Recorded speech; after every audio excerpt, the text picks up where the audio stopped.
चूंकि Azad Samaj party Bhim army के chief और हमारे भाई सांसद आदरणीय चंद्रशेखर आजाद जी ने 6 तारीख बाबा साहब डॉक्टर भीमराव अम्बेडकर के परिनिर्वाण दिवस के दिन 6 तारीख का कार्यक्रम ग्वालियर, एक 28 साल का नौजवान खुलेआम संविधान की धज्जियां उड़ाते हुए 3-3 राज्यों में लाखों लोगों को लेके घूम रहा है, उसमें सरकार को आपत्ति नहीं है, उसमें सरकार को कोई आपत्ति नहीं। यही व्यक्ति कुछ दिन पहले इसी मध्य प्रदेश में निकला था, तब मध्य प्रदेश की सरकार को आपत्ति नहीं थी, न प्रशासन ने कोई रोकने की कोशिश की। और आज क्या स्थिति है? संविधान बचाओ यात्रा अगर कोई निकाल रहा है तो प्रशासन को दिक्कत, अगर कोई संविधानवादी नेता आके सभा करना चाहता है तो प्रशासन को दिक्कत। क्यों? भारत देश के अंदर संविधान की बात करना वर्ग संघर्ष कैसे हो सकता है? हक अधिकार की बात करना वर्ग संघर्ष कैसे हो सकता है? तो मैं कहूंगा आदरणीय मुख्यमंत्री मोहन यादव जी से, सभी वरिष्ठ अधिकारियों से, जिलों के प्रमुख अधिकारियों से कि वर्ग संघर्ष की स्थिति पैदा करने वाले असामाजिक तत्व के जो लोग हैं, असामाजिक तत्व हैं, उनके खिलाफ कार्रवाई करिए, ना कि उनके खिलाफ जो संविधानवादी लोग हैं। ये मैं स्पष्ट तौर पर कहना चाहता हूं। इसलिए 6 दिसंबर से हम इस यात्रा को शुरू करेंगे। दामोदर लड़ेगा, सड़क पे उतरेगा, चाहे जेल भेज देना चाहे रेल भेज देना, उसकी परवाह नहीं है। लेकिन शास्त्री हिंदू धर्म के ठेकेदार हैं, और अगर इतने ही ठेकेदार हैं और हिंदुओं को एक कर नहीं निकले तो बताओ हिंदू एक कैसे होगा? वो कुशवा लड़के को जब पैर धुल के पानी पिलाया गया मंदिर के अंदर, तब धीरेन्द्र शास्त्री क्यों चुप रहे? बुंदेलखंड का ही मामला है। जात पात की करो वदाई, हिंदू हिंदू भाई भाई। मैं भी कहता हूं पाखंडवाद की करो विदाई, संविधानवादी भाई भाई। हिंदू धर्म और सनातन धर्म बहुत महान और व्यापक है, दया है, करुणा है, क्षमा है।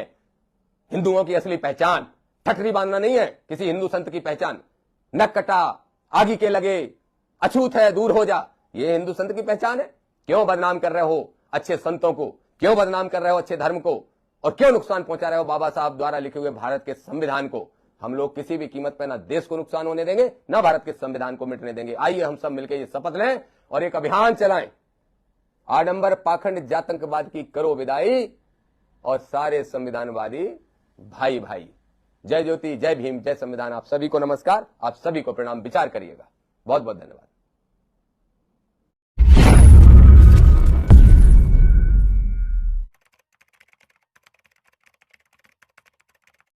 नमस्कार साथियों, आप सभी को जय ज्योति, जय भीम, जय संविधान।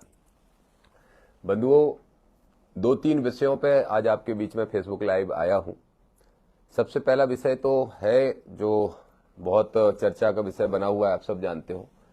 धीरेन्द्र कृष्ण शास्त्री तथाकथित संत संविधान विरोधी एक यात्रा कर रहे हैं, जिसका नाम उन्होंने सनातन हिंदू एकता यात्रा दिया है। जबकि वो मेरे नजरिए से हिंदुओं को एक करने के लिए नहीं, बल्कि आडंबर और पाखंड की दुकान चलती रहे और इस आडंबर पाखंड पे कोई सवाल खड़ा ना करे, और जातंकवादी घटनाओं से ध्यान हटाने के लिए और ओबीसी का आरक्षण मांगने का काम जो हमारे संगठन के लोग कर रहे हैं, साथी कर रहे हैं, उससे ध्यान हटाने का काम, ओबीसी का ध्यान हट जाए उससे, इसके लिए वो यात्रा कर रहे हैं। तो सबसे पहले तो मैं उसी यात्रा के बारे में आपको स्टेटस बताना चाहता हूं।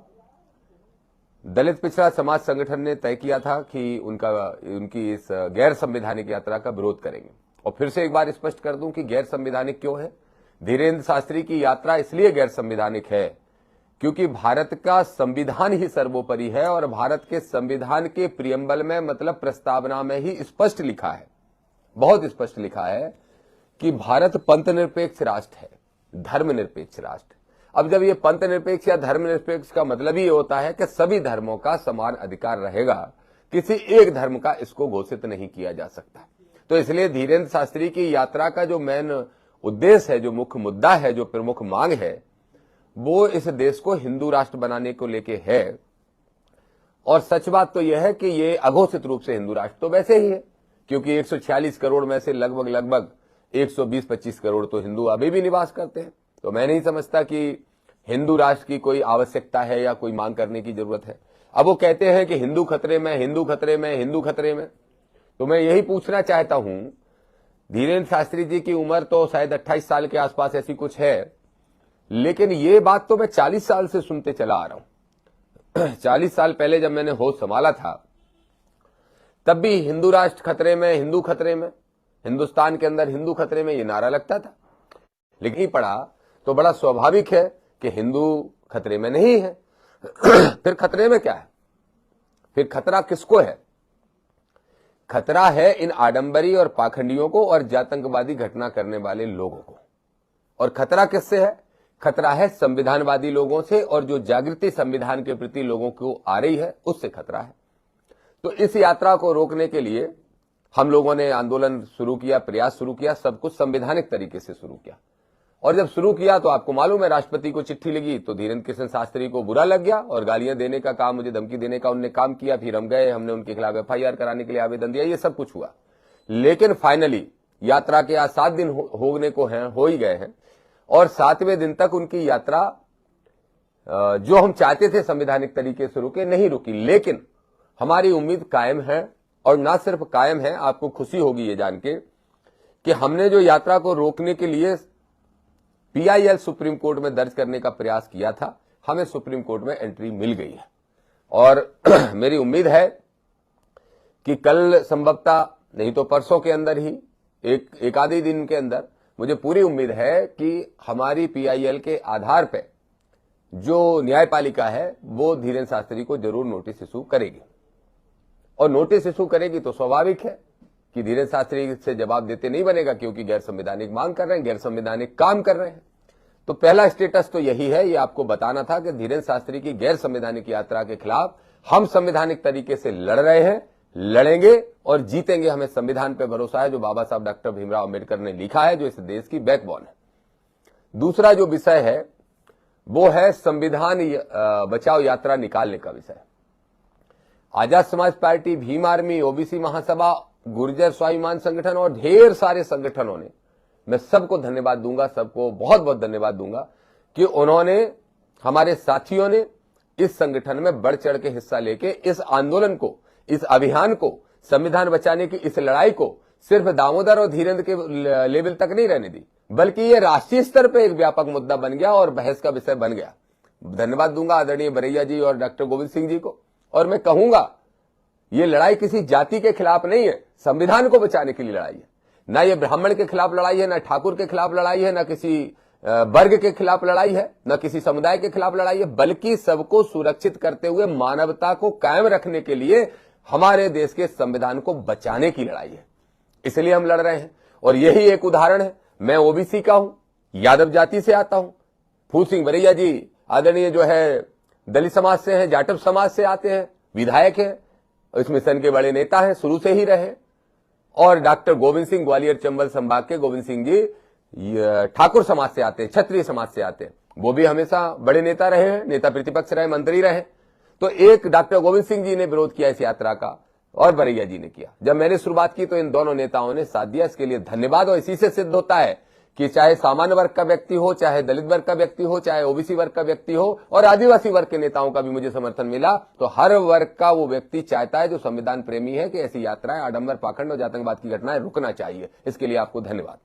दूसरा, हमारे पूरे देश के अंदर नौजवानों के आकर्षण के केंद्र बने और आजाद समाज पार्टी भीम आर्मी के प्रमुख आदरणीय सांसद चंद्रशेखर आजाद जी, उन्होंने भी जो सहमति देते हुए ये कहा कि दामोदर सही काम कर रहे हैं और हम उनके साथ हैं, मैं उनको बहुत बहुत बधाई भी देता हूं। उनसे यही अपेक्षा भी थी, सारे लोगों की अपेक्षा थी, और मुझे पूरा विश्वास है। उन्होंने कहा ये ताकत से लड़ाई लड़िए दामोदर, आप दामोदर जी ताकत से लड़ो, जब जरूरत पड़ेगी तो हम भी आपके बीच में आने का काम करेंगे और इस मुद्दे को सदन में भी उठाने का काम करेंगे। ऐसा आश्वासन, ऐसा विश्वास हमारे नेता भाई आदरणीय चंद्रशेखर आजाद जी ने दिलाया, उनको बहुत बहुत धन्यवाद देता हूं। इसके साथ साथ मैं उन सबसे अपील करूंगा, SC, ST, OBC, जनरल के, मानवतावादी सोच के सभी भाइयों से, कि आइए, इस संघर्ष बहुत जरूरी है। और ये संघर्ष इसलिए जरूरी है क्योंकि संविधान को बचाने का है। संविधान बचेगा तो आप और हम बचेंगे, नहीं तो फिर क्या होगा देश में, ये बताने की जरूरत नहीं है। तो हमने कानूनी लड़ाई लड़ी और हम जीतने की तरफ बढ़ने वाले हैं। यकीन मानो, कितने भी बड़े ताकतवर से लड़ो, लेकिन संविधान से बड़ा कोई नहीं हो सकता, और इसलिए न्यायपालिका से भी बड़ा कोई नहीं होता। न्यायपालिका के माध्यम से सत्ता के संरक्षण है धीरेन्द्र शास्त्री को। और किस लेवल का संरक्षण है? सरेआम कानून की धज्जियां उड़ाते हुए भारतीय संविधान को नुकसान पहुंचाने के लिए एक आदमी लाखों लोगों को लेकर निकला हुआ है।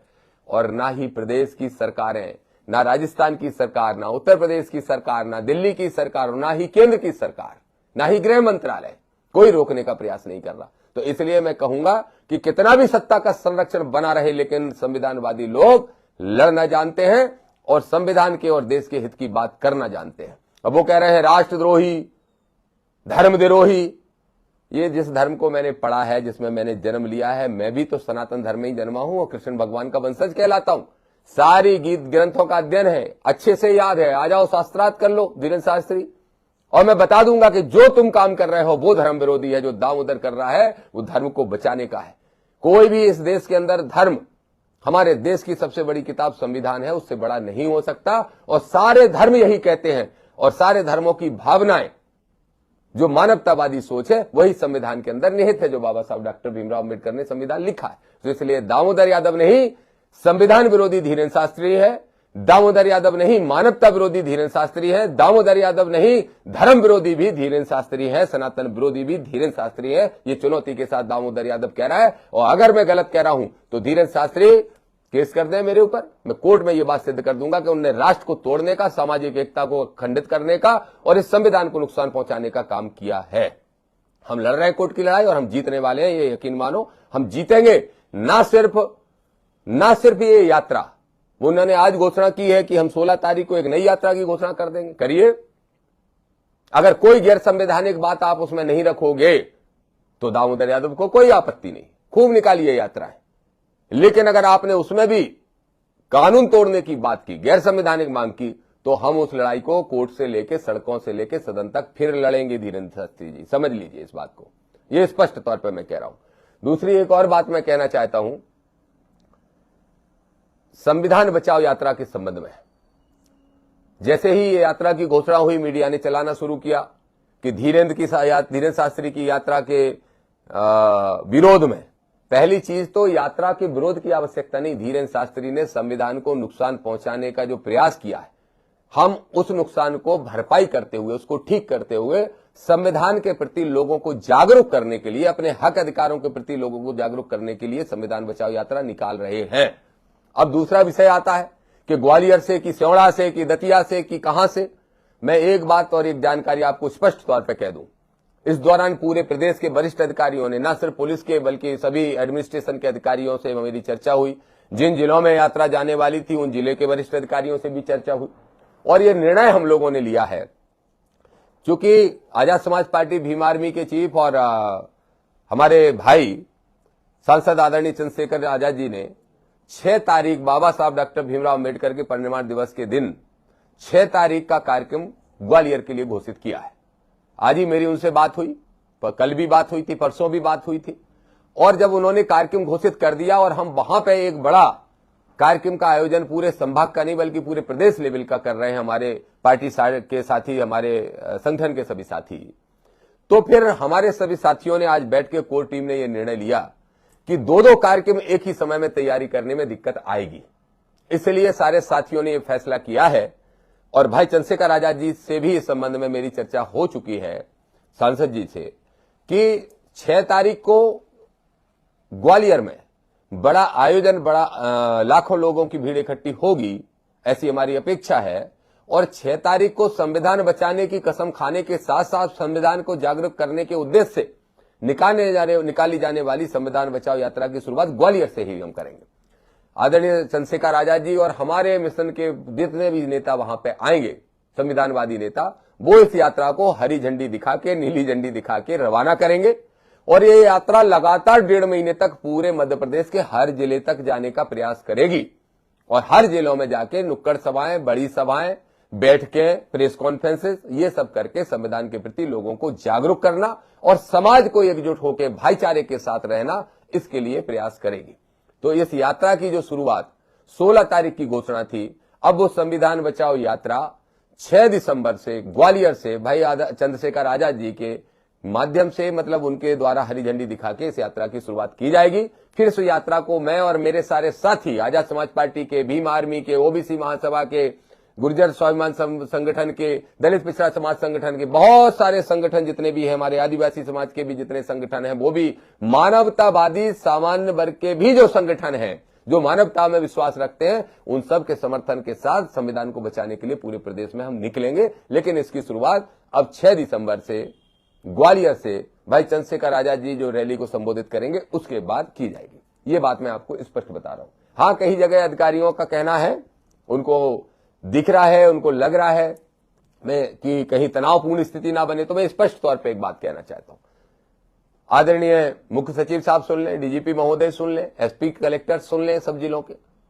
हम संविधानवादी लोग हैं, हम ना संविधान को तोड़ना चाहते हैं, ना अराजकता का माहौल बनाना चाहते हैं। लेकिन कितनी हास्यास्पद स्थिति है मेरे भाइयों, जरा सोचो। एक 28 साल का नौजवान खुलेआम संविधान की धज्जियां उड़ाते हुए 3-3 राज्यों में लाखों लोगों को लेके घूम रहा है, उसमें सरकार को आपत्ति नहीं है, उसमें सरकार को कोई आपत्ति नहीं। यही व्यक्ति कुछ दिन पहले इसी मध्य प्रदेश में निकला था, तब मध्य प्रदेश की सरकार को आपत्ति नहीं थी, ना प्रशासन ने कोई रोकने की कोशिश की। और आज क्या स्थिति है? संविधान बचाओ यात्रा अगर कोई निकाल रहा है तो प्रशासन को दिक्कत, अगर कोई संविधानवादी नेता आके सभा करना चाहता है तो प्रशासन को दिक्कत। क्यों? किस बात की दिक्कत भाई? वर्ग संघर्ष हो जाएगा। क्यों हो जाएगा वर्ग संघर्ष? भारत देश के अंदर संविधान की बात करना वर्ग संघर्ष कैसे हो सकता है? हक अधिकार की बात करना वर्ग संघर्ष कैसे हो सकता है? तो मैं कहूंगा आदरणीय मुख्यमंत्री मोहन यादव जी से, सभी वरिष्ठ अधिकारियों से, जिलों के प्रमुख अधिकारियों से, कि वर्ग संघर्ष की स्थिति पैदा करने वाले असामाजिक तत्व के जो लोग हैं, सामाजिक तत्व हैं, उनके खिलाफ कार्रवाई करिए, ना कि उनके खिलाफ जो संविधानवादी लोग हैं। ये मैं स्पष्ट तौर पर कहना चाहता हूं। इसलिए 6 दिसंबर से हम इस यात्रा को शुरू करेंगे और जारी रखेंगे। 1.5 महीना 2 महीना जो भी लगे, पूरा प्रोग्राम उसका बन रहा है, पूरी टीम बैठी है, हमारे साथी सब बैठे हैं और सभी इस विचारधारा के नेताओं से सब बातचीत कर रहे हैं। पूरा प्रोग्राम भी आजकल में ही जारी कर दिया जाएगा। लेकिन अब ये यात्रा 6 दिसंबर से आदरणीय चंद्रशेखर आजाद जी रैली को संबोधित करने के बाद इस यात्रा को हरी झंडी दिखा के रवाना करेंगे और पूरे प्रदेश में अब यात्रा जाएगी। 2 विषय और कहना चाहता हूं। एक तो जो दिल्ली के अंदर ब्लास्ट हुआ, उसमें मैं सरकार से 2 मांगे करना चाहता हूं। सबसे पहली मांग तो यह है कि कार्रवाई बहुत सख्त होना चाहिए, बहुत सख्त होना चाहिए। अगर पड़ोसी देश जो हमारे खिलाफ षड्यंत्र करता है, वहां से पोषित और वहां से संरक्षित लोग हैं, तो उस देश को भी कड़ा जवाब मिलना चाहिए। यह हमारा निवेदन है, हमारी मांग है केंद्र की सरकार से। और जो भी लोग दोषी हैं, उन दोषियों के खिलाफ भी सख्त कार्रवाई होना ही चाहिए। जरूरी प्रश्न चिन्ह खड़ा होता है कि यह सरकार दावा करती थी कि कोई इस तरीके के हमले अब देश में नहीं होते हैं, अब वो हमले होना शुरू हो गए, तो ये चिंता की बात है। नहीं होते थे, इसके लिए हम धन्यवाद देते थे, लेकिन ऐसे हमले किसी कीमत पर नहीं होना चाहिए। जो लोग मृत हो गए, उनके परिवारजनों के प्रति संवेदना व्यक्त करता हूं, जो घायल हो गए उनके प्रति संवेदना व्यक्त करता हूं।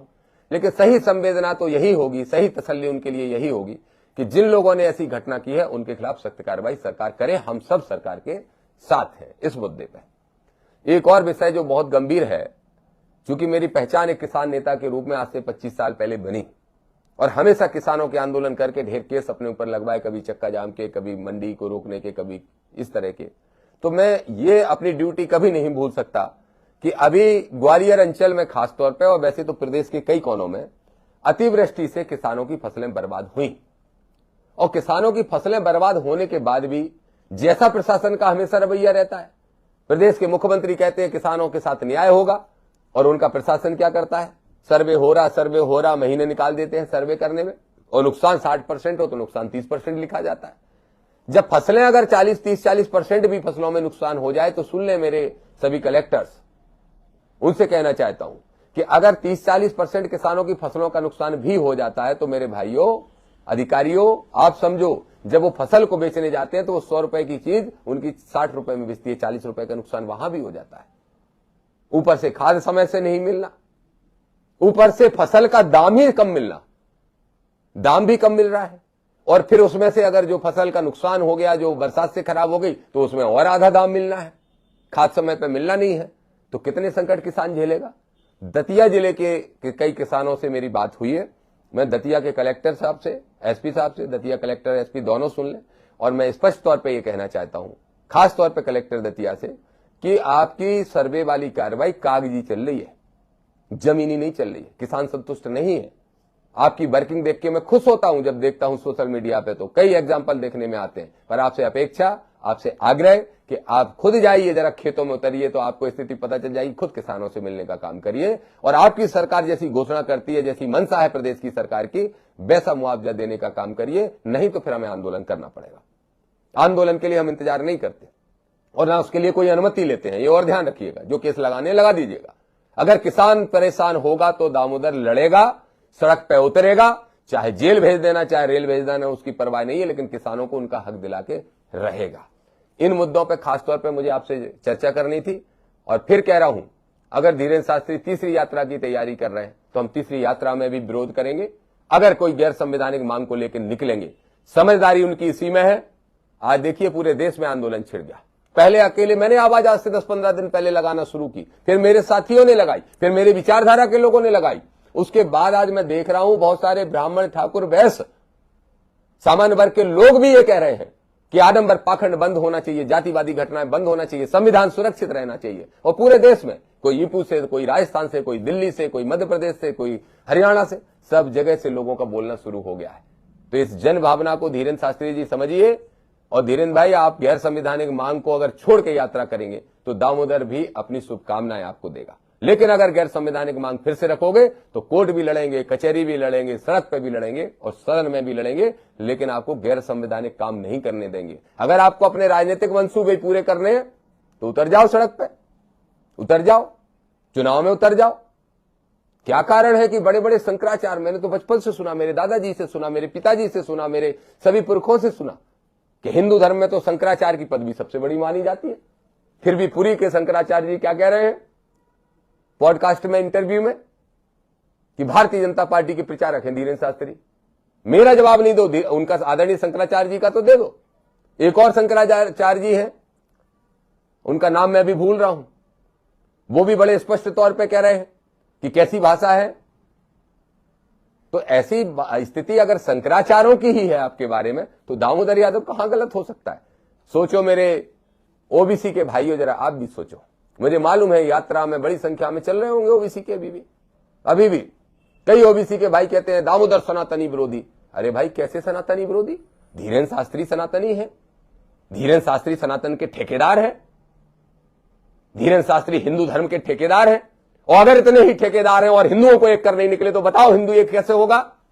वो कुशवा लड़के को जब पैर धुल के पानी पिलाया गया मंदिर के अंदर, तब धीरेन्द्र शास्त्री क्यों चुप रहे? बुंदेलखंड का ही मामला है, चाहे अटेर का हो, चाहे लखनऊ का मामला हो। जब एक जाटव को पेशाब चटाई गई तब धीरेन्द्र शास्त्री क्यों चुप रहे?